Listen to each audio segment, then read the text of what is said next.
The void between stars held many secrets, but none quite as urgent as the quantum burst transmission that reached Earth's deep space listening array on a quiet Tuesday morning. Dr. Sarah Chen had been monitoring the arrays for 15 years, and this was the first time she'd seen anything like it. The signal pulsed with an intelligence that couldn't be denied, carrying with it the desperate plea of a civilization on the brink of annihilation. The Nexeri, as they called themselves, were being systematically exterminated by an entity they termed the Void Swarm. Their transmission included visual data that made even the most hardened military observers pause. Entire planets reduced to barren rock. Billions of lives erased in methodical waves of destruction. In the United Earth Defense Council's emergency chamber, Admiral James Rodriguez stood before the assembled representatives of humanity's unified government. The holographic displays showed the Nexeri's plight in vivid detail, their crystalline cities crumbling before waves of microscopic machines that consumed everything in their path. The Nexeri have exhausted all options, Rodriguez explained, his weathered face illuminated by the stark lighting of the chamber. Their technology, while advanced in many ways, has proven ineffective against the Void Swarm's adaptive capabilities.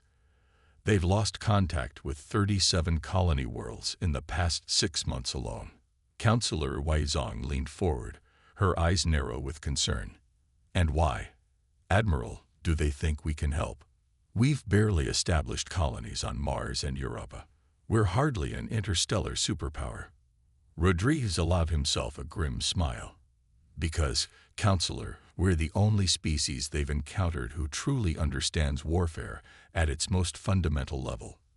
The Nexeri evolved in a peaceful system, their technology focused on creation rather than destruction.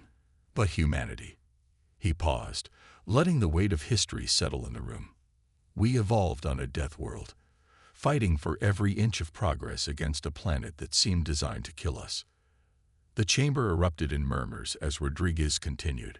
The Void Swarm's strength lies in its ability to adapt to conventional energy weapons and standard military tactics.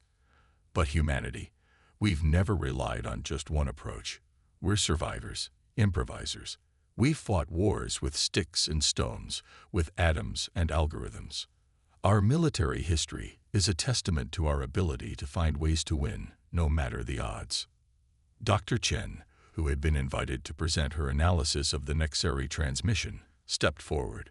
The Void Swarm operates like a perfect military machine. Emphasis on machine. They follow patterns, protocols.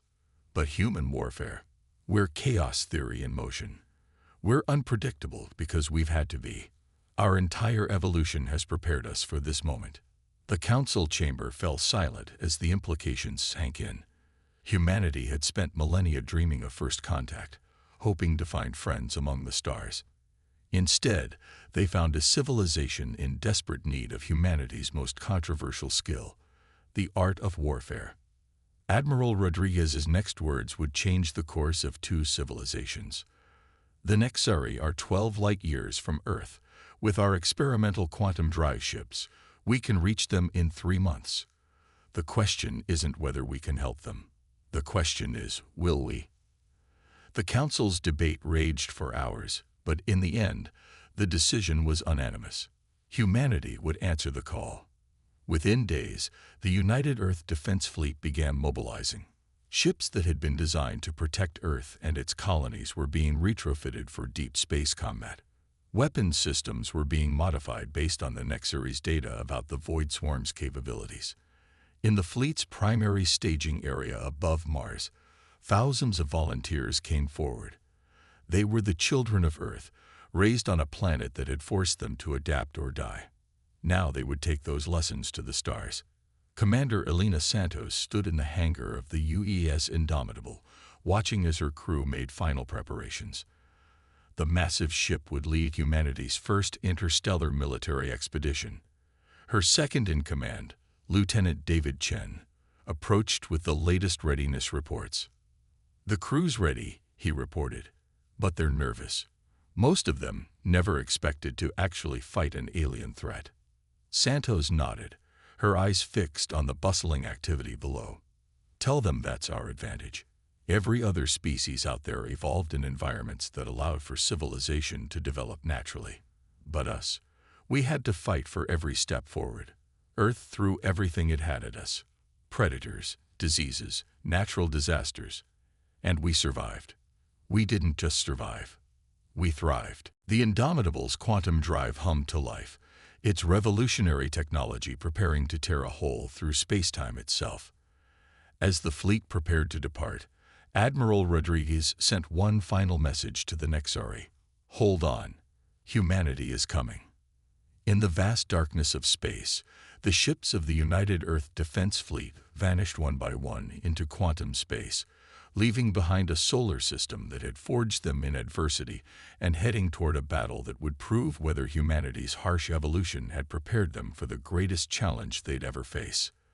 The Void Swarm continued its relentless advance through Nexari space, unaware that a species born in fire and tempered by endless struggle was about to change the rules of engagement.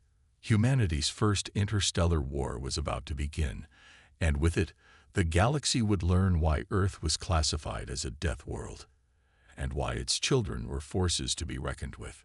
The quantum void stretched endlessly before the United Earth Defense Fleet as they pushed deeper into uncharted space. Aboard the UES Indomitable, Commander Elena Santos studied the holographic display of their journey's progress. 2 months had passed since they'd left Earth's solar system, and the weight of their mission grew heavier with each passing day. The fleet's quantum drives hummed at frequencies that seemed to tear at the fabric of reality itself. It was humanity's newest technological achievement, born from the desperate need to protect their expanding colonial interests. Now it served an even greater purpose, carrying humanity's first interstellar military force toward a war that would determine the fate of an entire civilization. In the ship's tactical center, Lieutenant Chen coordinated with the fleet's AI systems, running combat simulations based on the Nexari data. The Void Swarm's attack patterns appeared on the display, waves of self-replicating machines that adapted to any defense they encountered. But humanity had brought something the Swarm had never faced: unpredictability. The simulations show promising results, Chen reported as Santos entered. The Swarm relies on predictive algorithms to counter enemy tactics, but they've never encountered human warfare doctrine. Santos nodded, watching as the simulation displayed their planned countermeasures. The fleet carried weapons that ranged from electromagnetic pulse generators to theoretical phase shift bombs. Some ships were equipped with experimental nanotechnology designed to fight the Swarm on its own microscopic level. Others carried more conventional weapons, modified with technology that the Nexari had never considered using for military purposes. How are the crew adapting to the new combat protocols? Santos asked, noting the unusual combinations of weapons and tactics they'd developed. Better than expected, Chen replied. The Marines have been particularly creative in developing ground combat strategies. They're treating the Swarm like an environment to be conquered, not just an enemy to be fought. This was humanity's advantage. While other species saw warfare as a necessary evil, humans had turned it into an art form. Centuries of conflict had taught them to think beyond conventional military doctrine. Every soldier in the fleet had been chosen not just for their combat skills, but for their ability to adapt and improvise. In the ship's engineering section, Dr. Marcus Wong led a team working on what they called Project Prometheus. The Void Swarm's greatest strength was its ability to adapt to energy weapons, but Wong's team had developed something different, a weapon that used the Swarm's own adaptive nature against it. The principle is simple, Wong explained to Santos during her daily inspection. We're not trying to destroy them directly. Instead, we're introducing a cascade failure into their adaptive protocols. The more they try to counter our attacks, the more vulnerable they become to their own evolutionary algorithms. The weapon was untested in real combat, but the simulations were promising. It represented humanity's approach to warfare, not just meeting force with force, but finding ways to turn an enemy's strength into a weakness. As the fleet approached Nexari space, they began receiving real-time updates of the situation.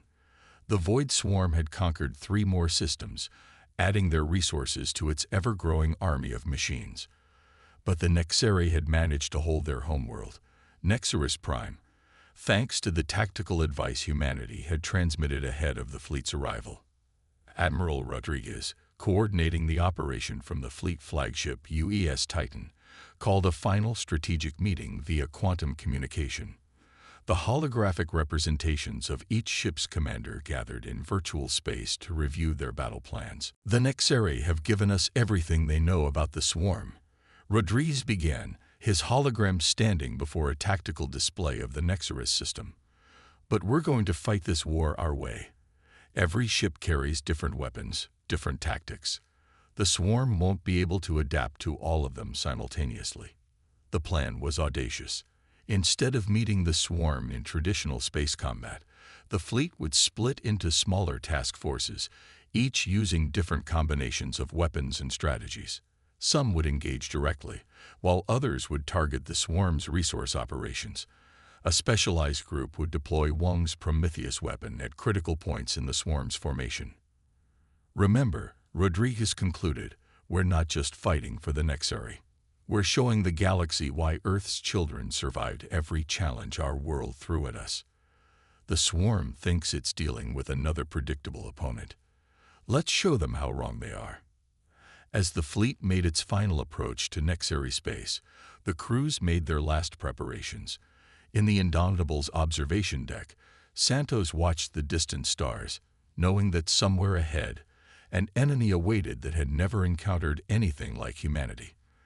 The quantum drives began their deceleration sequence, preparing to return the fleet to normal space near Nexerus Prime. In the ship's holds, weapons powered up, and combat teams made final checks of their equipment.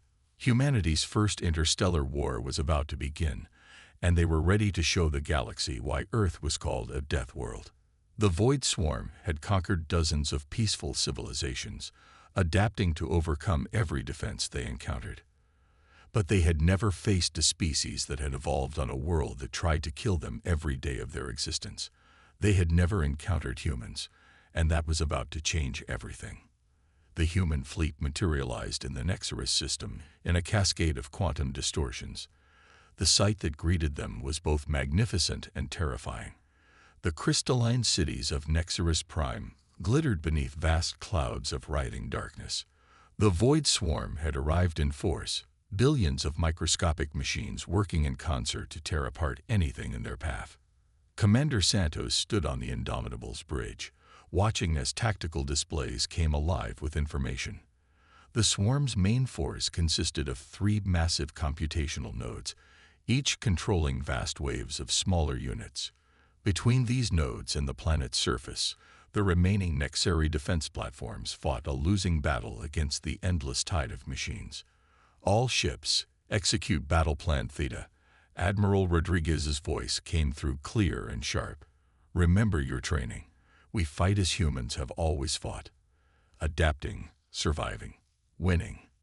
The fleet split into its predetermined task forces, each ship's crew ready to implement the strategies they'd spent months perfecting.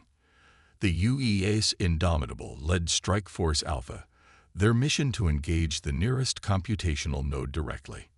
Launch the first wave, Santos ordered, her voice steady despite the tension coursing through the bridge. Let's show them what Earth's children can do.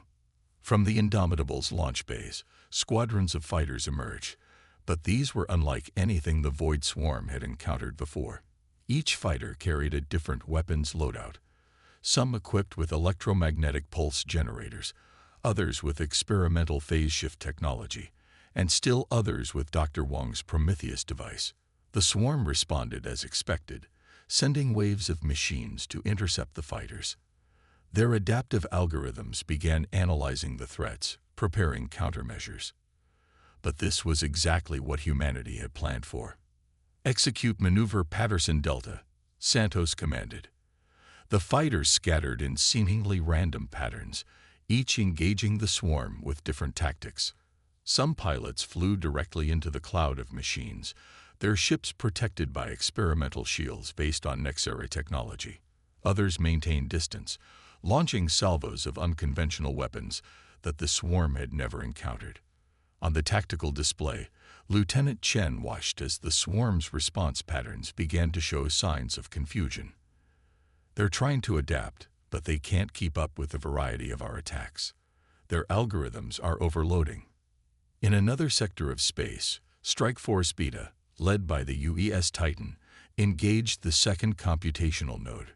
Instead of direct combat, they deployed massive electromagnetic nets, creating zones where the swarm's communication protocols broke down. Cut off from their central intelligence, thousands of swarm units began to drift aimlessly. The Nexeri watched in amazement from their surface bunkers as humanity demonstrated warfare on a level they had never imagined. Where their own forces had fought with precision and predictability, the humans fought like a force of nature, chaotic, adaptable, and utterly relentless. But the Void Swarm was far from defeated. The computational nodes began to shift their strategies, attempting to counter the human assault. Waves of machines coalesced into massive formations, creating shields that could deflect multiple types of attacks simultaneously. They're learning, Chen reported, but slower than usual. Our varied assault is forcing them to develop multiple countermeasures at once. Santos nodded grimly. Then it's time for Phase 2. Signal Dr. Wang's team. Deploy Prometheus. Throughout the fleet, specialized platforms activated, releasing clouds of microscopic machines into space. Unlike the swarm's uniform units, these were diverse, each type designed to target different aspects of the swarm's architecture. As they made contact with the enemy forces, the true genius of humanity's plan became apparent. The Prometheus devices didn't just attack the swarm, they infiltrated its adaptive protocols, introducing chaos into its evolutionary algorithms. The more the swarm tried to adapt, the more vulnerable it became to its own modifications. First computational node is showing signs of systemic failure, Chen announced, unable to keep the excitement from his voice. Their adaptation protocols are turning against them. But victory wouldn't come easily. The swarm, recognizing the threat, began to sacrifice huge portions of its forces, cutting them off from the network to prevent the spread of the Prometheus effect. The space around Nexerus Prime became a graveyard of dead machines and damaged ships as the battle raged on. Santos watched as her crew coordinated with the other ships, implementing tactics that had been theorized but never tested in real combat. Human ingenuity, born from millennia of surviving on a death world, was proving to be the one thing the swarm couldn't adapt to fast enough. Commander, Chen called out, the Nexeri defense platforms are rallying. They're coordinating with our attacks, using strategies they've never attempted before. Santos allowed herself a small smile. The Nexeri were learning, adapting to humanity's style of warfare. Together, they were pushing back against an enemy that had seemed unstoppable mere hours ago. As the battle entered its sixth hour, the tide began to turn decisively. The first computational node collapsed under the combined assault of human weapons and Prometheus infiltration. Its destruction sent shockwaves through the swarm's network, creating vulnerabilities that the fleet quickly exploited. But even as victory seemed within reach, Santos knew this was just the beginning. The Void Swarm controlled vast regions of space, and this was only their first engagement. The war would be long and brutal, but humanity had proven something crucial. They weren't just fighting for survival anymore. They were fighting to protect others, and that made them more dangerous than any adaptive swarm could comprehend. In the aftermath of the battle for Nexerus Prime, the true nature of humanity's victory began to emerge. The Void Swarm had retreated, but not in the orderly manner that had marked their previous tactical withdrawals. Their forces scattered across multiple vectors, their once perfect coordination shattered by the Prometheus weapon's influence. Commander Santos stood in the Indomitable's tactical center, studying the long-range sensor data with Admiral Rodriguez and the Nexeri High Commander Zixtal. The crystalline alien's multifaceted eyes reflected the holographic display as they tracked the swarm's fragmented movements. They're not just retreating, Santos observed. They're running. And more importantly, They're running in different directions.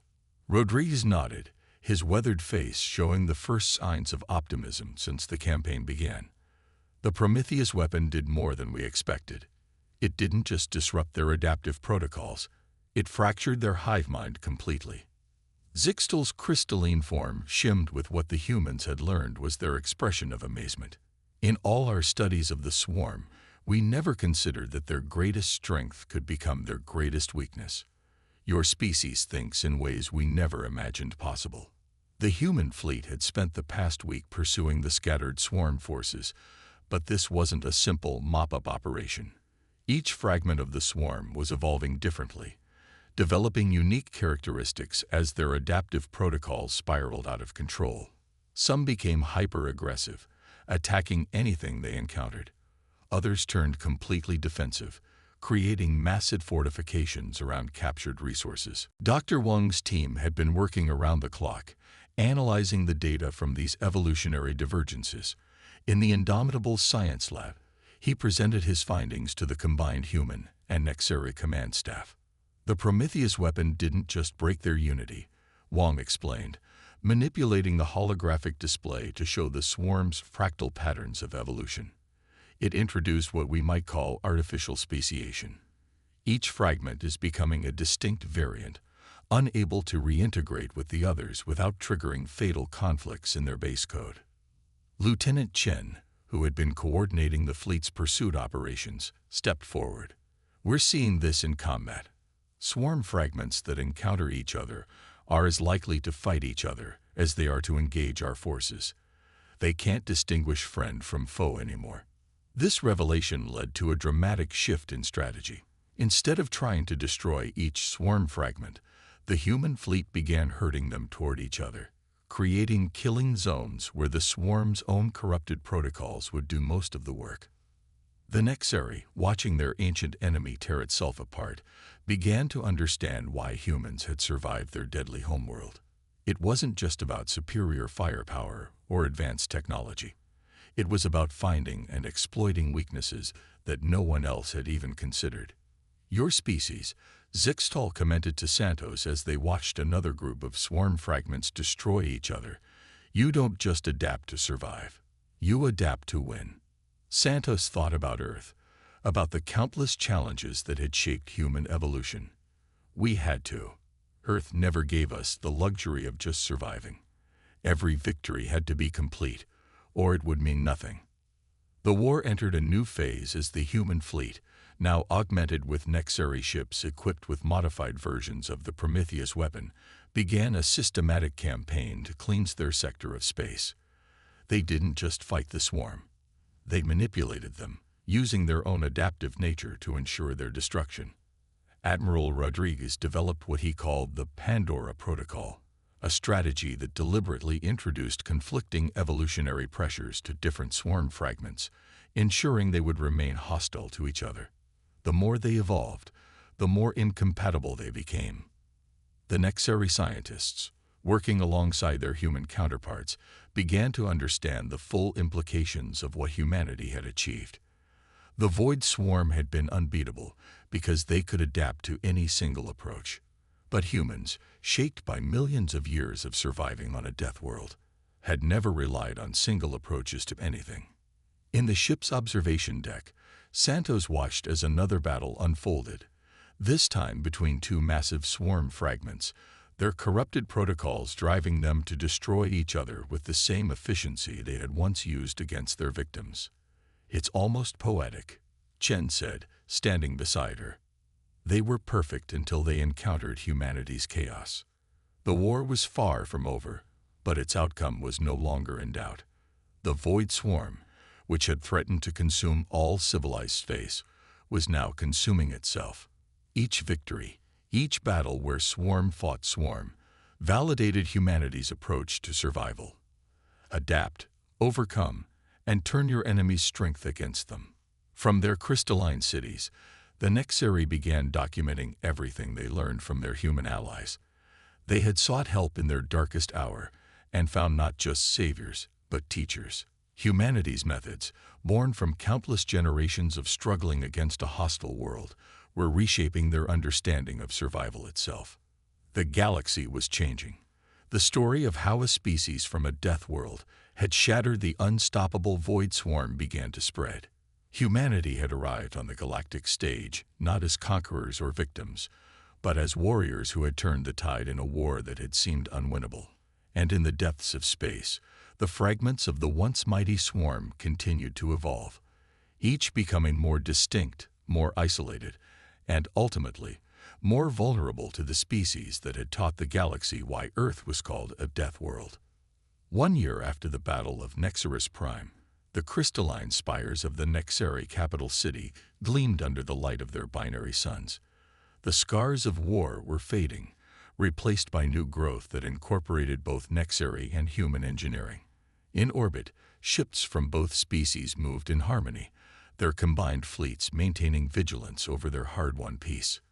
Commander Elena Santos, now Admiral Santos, stood in the newly constructed Galactic Security Council chamber, addressing representatives from a dozen spacefaring civilizations. The chamber itself was a testament to the new partnership between humans and Nexari.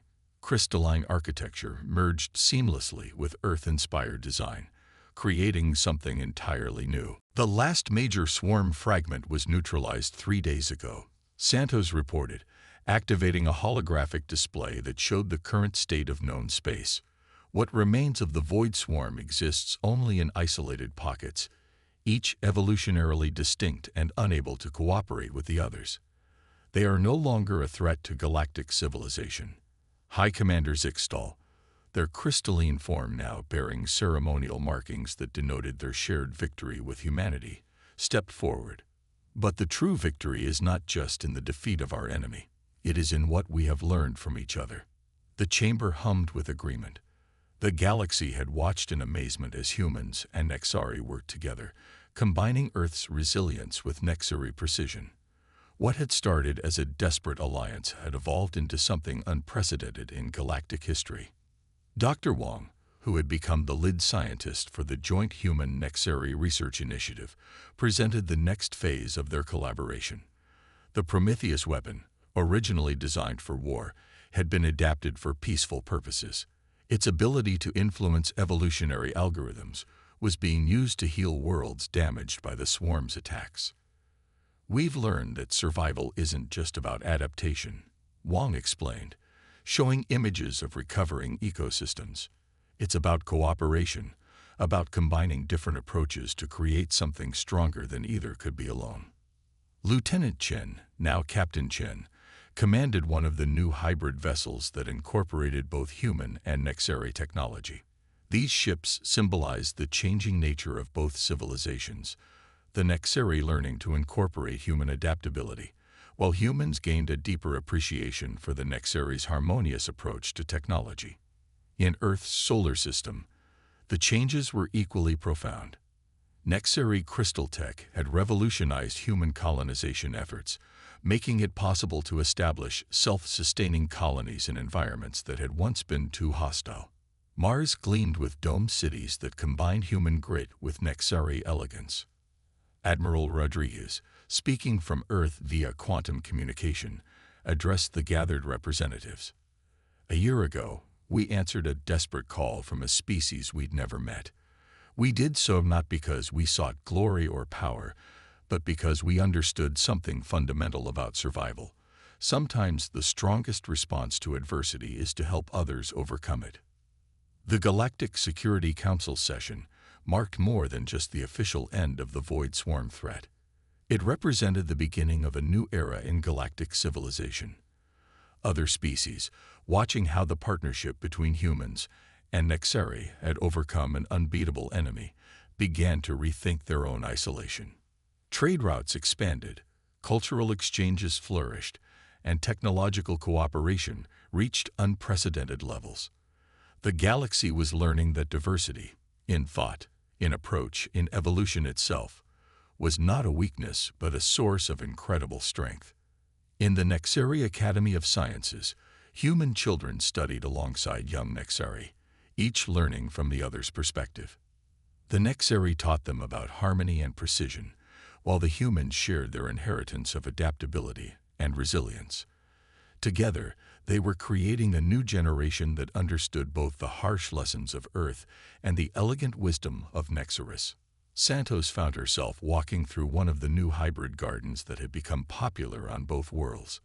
Earth plants grew alongside crystalline Nexari flora, each species adapting to support the other. It was a living metaphor for what they had achieved.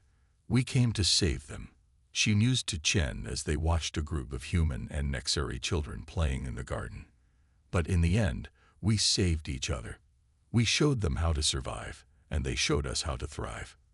The legacy of the war extended far beyond military victory. Humanity had proven that being from a death world didn't just make them survivors, it made them uniquely qualified to help others survive. The Nexari had shown that peaceful evolution didn't mean weakness, but rather a different kind of strength. As the galaxy entered this new age of cooperation, the story of how a species from a death world had answered a desperate call became legend.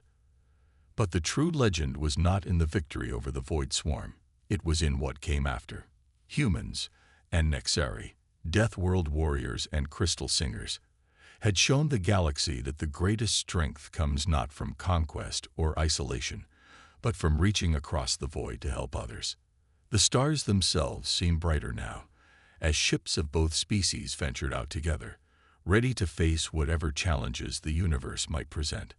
They carried with them the most powerful lesson their victory had taught them, that the children of Earth